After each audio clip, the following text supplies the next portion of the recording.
De retour sur le plateau de la grande édition, Yves Boissé est arrivé. Bonsoir Yves. Bonsoir Harold. Et rebelote pour nos invités d'hier soir, donc Guillaume Titiana qui est chercheur indépendant spécialiste de la Bible. Nous avons aussi Pierre Nilon, égyptologue, historien et théologien. Et nous avons José Girard Tousset qui est formateur vocal. Tout à l'heure on en parlera pour l'importance justement du parler. Et nous avons un nouveau venu, Quincy Gann, qui lui est créateur de livres jeunesse. Donc pour te faire un petit topo, hier on a commencé à parler justement de Jésus, on essaie d'un peu retracer son histoire pour établir des vérités, savoir ce qui s'est passé à cette époque. Toi par exemple, qu'est-ce que tu sais de Jésus? C'était qui? C'était un homme bon déjà. Ça c'est avéré, je pense que tout le monde est d'accord. C'était un homme bon. C'était quelqu'un qui aimait les gens et qui n'était pas dans le jugement. De ce que je sais. Et sais-tu comment il s'appelait? Non, je n'ai pas son véritable nom, mais je sais que Jésus n'est pas tout à fait son véritable nom. Et apparemment, justement, Monsieur Titiana nous a éclairci dessus hier. Il semblerait que son vrai nom soit Emmanuel. Est-ce que vous pouvez justement reprendre sur la définition du Emmanuel? Tout à fait. Bonsoir aux téléspectateurs et auditeurs de Canadis. Effectivement, hier, j'ai discouru sur Jésus en disant que son vrai nom n'était pas Jésus, mais Emmanuel. Je me suis appuyé sur la Bible, qui est pour moi, comme je le dis encore une fois, le plus vieux livre historique, mais pas le plus vieux livre spirituel.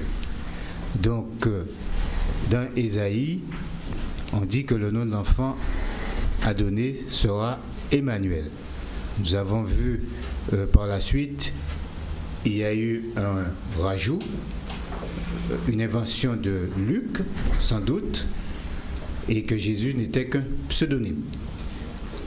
Donc, aujourd'hui, je voudrais revenir, hier nous n'avons pas eu le temps de passer en revue cette période festive qui concerne... Mais avant d'en arriver justement à la période festive de Noël, est-ce qu'on peut retracer, parce qu'on me l'a demandé, est-ce qu'on peut retracer rapidement la vie de Jésus? Quand est-ce qu'il serait né, approximativement, Monsieur Nilon? Qu'on reprenne bien les éléments. Approximativement, on situe la naissance de Jésus en l'an 7 avant son règne. En l'an 7 avant son règne. Ce qui est étrange déjà. En l'an 7 avant son règne, il serait né et sous le règne du roi Hérode le Grand. D'accord. Et la Bible raconte des épisodes. À l'âge de 2 ans, il y aurait eu le massacre des innocents à Bethléem par rapport à des prophéties. Et à ce moment-là, la Sainte Famille, c'est-à-dire Joseph, qui n'est pas le père de Jésus, d'après la tradition, qui est son père adoptif, ce qui est étrange parce que pour démontrer que Jésus serait de la tribu de Juda, descendant de David, on donne une généalogie, enfin 2 généalogies qui se contredisent d'ailleurs, mais ce ne sont pas des généalogies de sa mère, c'est de son père adoptif. Donc c'est étrange déjà qu'on puisse prendre des généalogies fictives pour montrer une filiation pour quelqu'un dont ce n'est pas le père. Alors que si on prend la généalogie de Marie, on se rend compte que Jésus n'est pas de la tribu de Juda, mais de la tribu de Lévi. Donc ceci explique d'ailleurs pourquoi on ne donne pas la généalogie maternelle. Et donc, à l'âge de 2 ans, cette famille se dirige vers l'Égypte.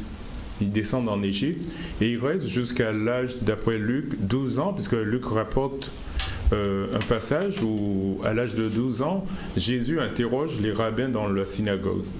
En fin de compte, cette cérémonie s'appelle le bar mitzvah.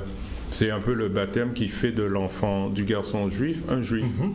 Donc, certains disent que c'est une interpolation, quoi. On a rajouté ce passage, mais en fin de compte, il revient en Israël à l'âge de 30 ans pour être baptisé par Jean-Baptiste dans le Jourdain, qui est son cousin. Donc il est parti de 2 ans jusqu'à l'âge de 12 d'après certains, mais pour d'autres jusqu'à l'âge de 30 ans. Oui, puisque le passage de 12 ans, c'est simplement pour montrer qu'il était juif.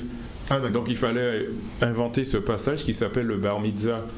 Et à ce moment-là, il passe une épreuve, quoi, était un gardien de la Torah. Et donc, pour nous, de 2 ans jusqu'à 30 ans, c'est-à-dire pendant 28 ans, on appelle ça les années obscures. Certains ont dit qu'il a été initié en Égypte, d'autres qu'il aurait été initié en Inde, puisqu'on a vu des rapprochements entre sa doctrine et ce qui se passait en Inde ou en Égypte. Est-ce que pendant ces 28 ans, Jésus aurait voyagé beaucoup plus loin que ce qu'on imagine en fait? Peut-être, on peut tout imaginer. À partir du moment où on les appelle les années obscures, donc ça laisse libre cours à Donc toute l'histoire n'a imagination. pas d'emprise dessus? Non, puisque c'est obscur. On n'a pas de documents concernant ces 28 années. Par contre, ce qu'on sait, comme dirait dans 1 Corinthiens 15, l'apôtre Paul, si Christ n'est pas ressuscité, notre foi est vaine. Ça veut dire que le fondement même de sa doctrine, c'est la résurrection. Et cette doctrine était enseignée en Inde, la réincarnation, et en Égypte aussi. La résurrection, la réincarnation, c'est la plutôt même la chose. réincarnation, parce que résurrection, tout le monde pense qu'il est revenu à la vie, alors que Oui, la oui. réincarnation, c'est pas forcément dans la même ampleur. Non, c'est pas. Mais bon, en gros, c'est la croyance qu'une fois qu'on est mort, on peut revenir.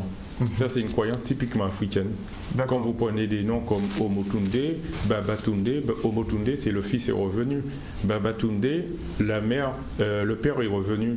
Yayatunde, c'est la mère qui est revenue. Vous voyez? En Égypte aussi, il y a des noms qui indiquent que la personne est revenue. Et donc, Jésus, il aurait prêché pendant 3 ans, à l'issue desquels il aurait Après son retour. après son baptême dans le Jourdain, et il aurait été crucifié pour blasphème. D'autres disent que c'est pas forcément pour blasphème, puisque c'est plutôt pour une rébellion, parce qu'il a été reconnu comme le Messie, comme le roi des Juifs, et donc la Judée était sous domination romaine. Et à ce moment-là, c'est une rébellion, quoi. C'est-à-dire il refuse l'autorité de César. Donc Jésus, à ce moment-là, est un guerrier. Il n'est pas un guerrier, mais son discours peut porter à la révolte. D'accord. Sur la crucifixion, en tout cas, on est d'accord. Hein. Il s'est bien fait crucifier ou pas? Est-ce qu'il est mort en Israël? Ah ben, là, les avis sont partagés aussi. Hein. Bon, on pense qu'il serait vraiment crucifié, mais après, on discute sur la crucifixion. Est-ce qu'il aurait été attaché à un poteau? Est-ce qu'il aurait été pendu? Sous quelle forme? Mais les avis sont partagés par rapport à quoi? À la Bible, à l'histoire? Oui, autre par rapport à que la Bible. Par rapport à la Bible. Parce qu'au début, la croix, c'est réservé aux bandits, Normalement. aux brigands. Donc, ça, D'ailleurs, c'est il a une- été crucifié avec 2 bandits. Oui, Exact. pas aux citoyens romains. Et si on part du principe qu'il était de la Judée, donc il était romain, il ne pouvait pas être crucifié. A priori. Ah oui. Donc il y a beaucoup de contradictions. Et même sur le fait d'être cloué à un poteau, ça ne signifie pas forcément que c'est une croix. Donc on n'a pas d'éclaircissement là-dessus, on ne sait pas vraiment D'ailleurs, s'il est dans mort à le 33 Talmud, ans. on dit simplement, on l'appelle Atulès, celui qui a été pendu. Donc il est peut-être même pas mort. Pendu ou suspendu. Donc on ne sait pas suspendu, est-ce que c'est en croix ou est-ce que c'est comme ça? Ok, d'accord. Voilà ce qu'on peut dire. Mais après, ces 33 ans-là, il n'y a pas vraiment d'histoire, on ne peut pas dire que... Il y a on la perçu- résurrection, on annonce la résurrection. D'ailleurs, c'est des femmes qui annoncent la résurrection d'abord, et ensuite aux disciples, et puis après le message se propage. D'accord, ok. Le tombeau, il était bien vide. Le tombeau était vide. Mais finalement, est-ce que c'est même peut-être Emmanuel qu'on a crucifié? Parce que s'il ne s'appelait pas vraiment Jésus, peut-être que... Je sais que dans la tradition musulmane, on dit que c'est pas lui qui a été crucifié, mais quelqu'un d'autre à sa place. Il y en a aussi, même dans les traditions chrétiennes aussi, puisqu'il y a Simon de Cyrène qui aurait porté la croix, et on dit qu'il aurait porté la croix jusqu'au bout. Donc, à ce moment-là, c'est lui qui aurait été crucifié à la place, à la place de Jésus. Mais vous savez, Jésus. bon, il y a tellement de thèses, voilà. Ouais. Mais un jour, la vérité, de toute façon, je pense que peut-être qu'on pourra Mais établir... le but de la recherche, c'est de s'approcher le plus près plus possible de la de la vérité, sachant qu'on ne saura peut-être jamais la vérité. Est-ce que pour vous, la vérité se trouve dans la Bible? La vérité est peut-être ailleurs. Mais la Bible, c'est un livre qui mérite. D'ailleurs, c'est un livre qui est peut-être le livre le plus vendu. Je crois récemment, c'est peut-être le Coran aussi.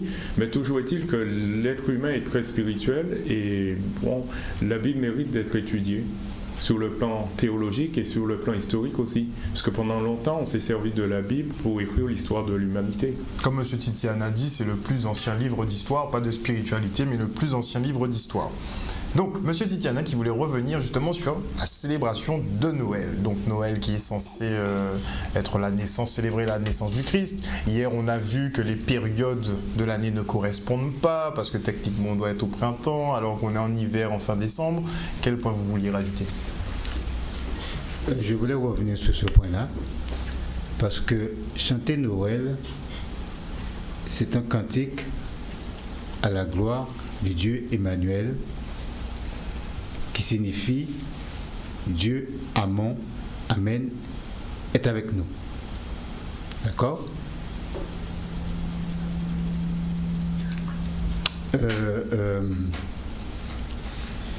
Je parlais d'Emmanuel hier pour dire que l'étymologie du mot même d'Emmanuel est Immanuela, qui veut dire dont la racine est Amen. On est d'accord? Donc ce qui fait que effectivement aujourd'hui les gens se posent des questions, est-ce que Jésus a vraiment existé ou pas? Nous disons que Jésus, Emmanuel, avant sa mort, il a invoqué son Père.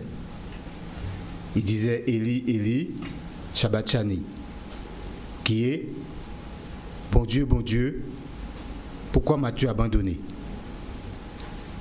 Donc, vous voyez, il y a une filiation entre le nom d'Emmanuel et Noël. Noël n'est qu'un diminutif du nom Emmanuel. On dit en linguistique, c'est le second nom qui compose un nom théophore. Le nom théophore, c'est Emmanuel. Comme je vous ai dit, c'est Immanuela. Emmanuel. Donc, nous avons toute raison de chanter Noël et de fêter Noël. Contrairement aux idées reçues qui disent que Noël c'est une fête païenne, à moins que Jésus lui-même était païen. Parce que lui-même, comme je vous dis, avant sa mort, quand il mourait sur la croix, il a appelé son Père par El. Eli, Eli. Donc vous voyez, donc Noël, croire au Père Noël, c'est pas enfantin. Donc ce serait qui le Père Noël alors? Pardon? Pourquoi croire au Père Noël? Pourquoi la liaison? C'est une invocation. Croire au Père Noël, c'est une invocation au Dieu Emmanuel qui est dont la racine est Amon. C'est une invocation au Dieu Emmanuel dont la racine est Amon, qui veut dire Dieu Amon est avec nous. Parce que les gens ne savent pas. Parce qu'on fête Noël, mais dans un sens complètement festif, mais on ne connaît pas vraiment, comment dirais-je, toute la portée religieuse qu'il y a derrière. Non, on s'en doute un petit peu quand même. Hein. Même dans les chants, les cantiques, quand on voit un peu ce qui est porté dedans, c'est très religieux tout ça. Hein. Oui, comme je vous ai dit, c'est un cantique à la gloire de Dieu, mais de Dieu Emmanuel. Vous voyez? Donc, effectivement, tout s'explique. On comprend pourquoi maintenant que Emmanuel est né le 25 décembre, comme on a dit hier, on a bien parlé hier, que c'était le solstice d'hiver. Donc on revient encore au Dieu Amon, qui est le Dieu soleil. Donc je disais hier effectivement que Jésus, dans l'Antiquité, d'aucuns diront même qu'il était essénien, ça veut dire qu'il partageait un culte solaire. Donc vous voyez, donc c'est pour cette raison, effectivement, pour introduire les deux intervenants qui sont à mes côtés, vous voyez la théorie de la relativité qu'on prétend appartenir à Einstein. Aujourd'hui, on discute la paternité. Certaines personnes disent que ça appartenait à Poincaré, et lui l'a subtilisé. Donc, vous voyez très bien quand Einstein met E égale à mc carré, E c'est l'énergie qui est inconnue, M c'est la masse, et c'est la constante au carré. Donc, on revient sur cette notion-là, et c'est une notion, il faut dire, qui était déjà connue en Égypte.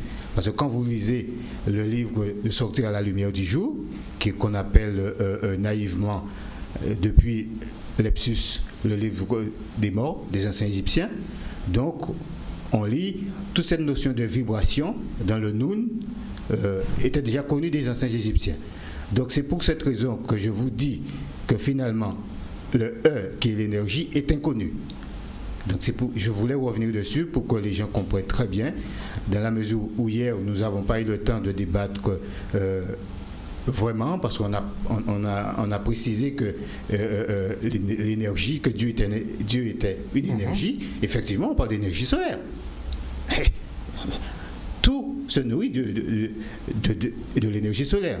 Donc c'est pour cette raison-là que la voix, à ce moment-là, rentre en compte. Et je suis peut-être pas spécialisé pour en parler. Mais on parlait des cantiques, on parlait des chants, on parlait des prières, justement. Alors, parlez-nous de l'importance de la voix, du verbe. Parce qu'avant même la création des mots, on utilisait des phonèmes et des morphèmes qui sont les principaux sons pour l'écriture phonétique.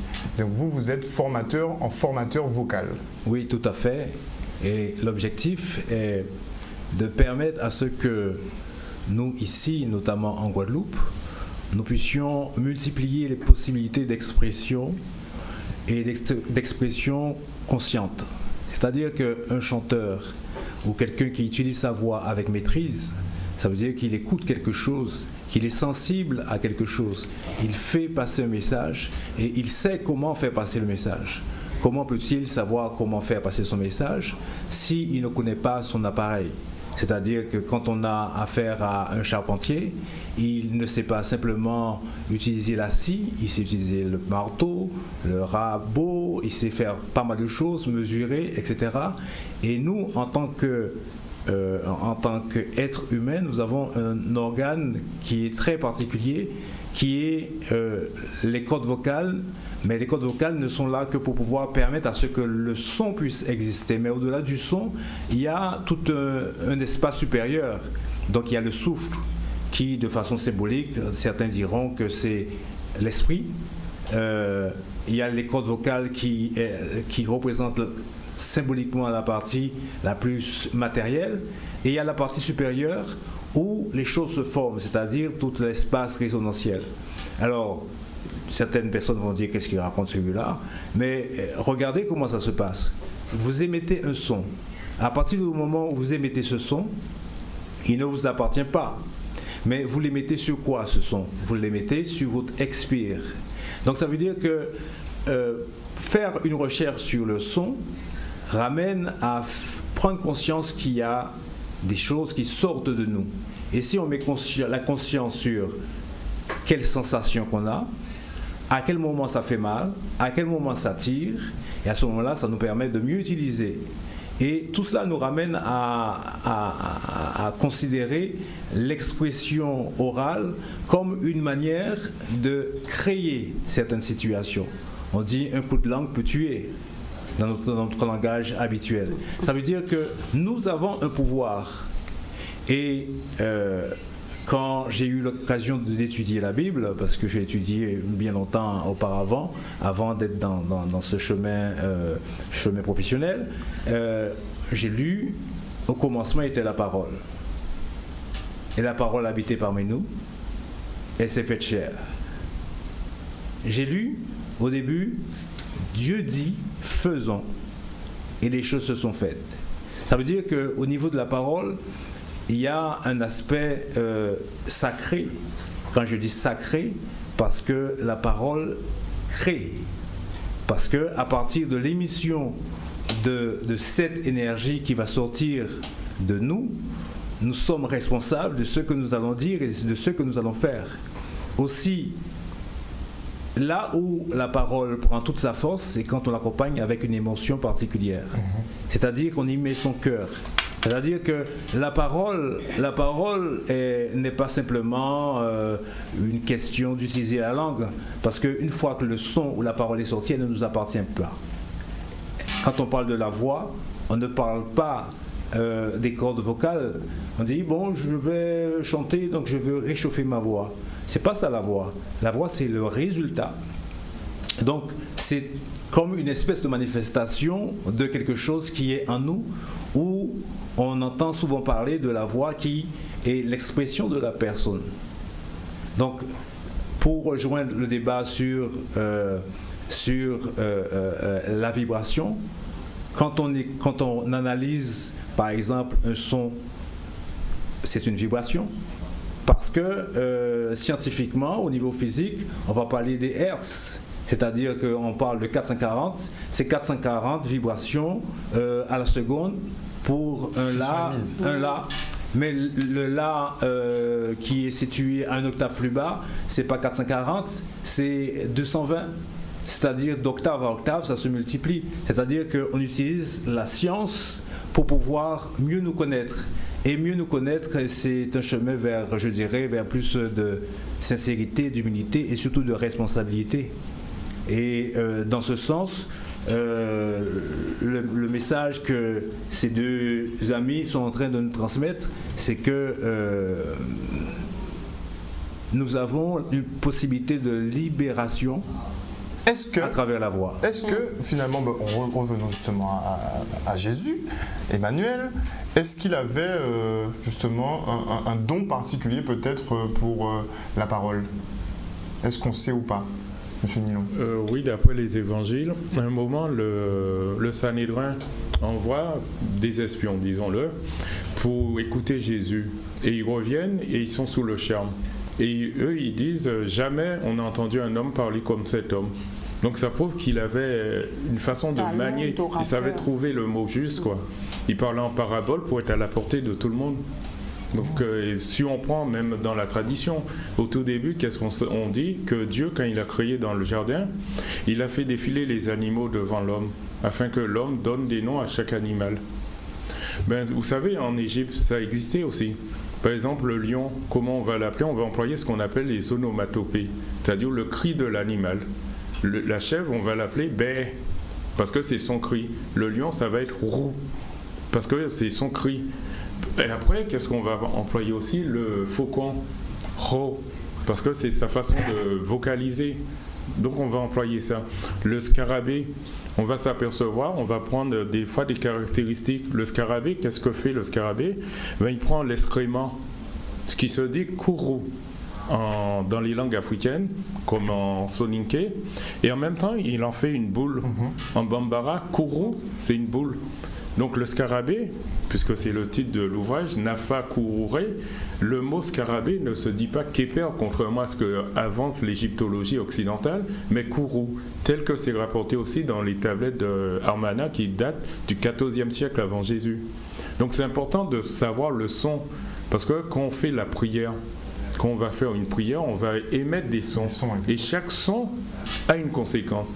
Par exemple, quelqu'un, bon, il est mieux placé que moi, qui fait des vocalises d'une cantatrice, avec les vibrations qu'elle va émettre, elle peut casser une vitre.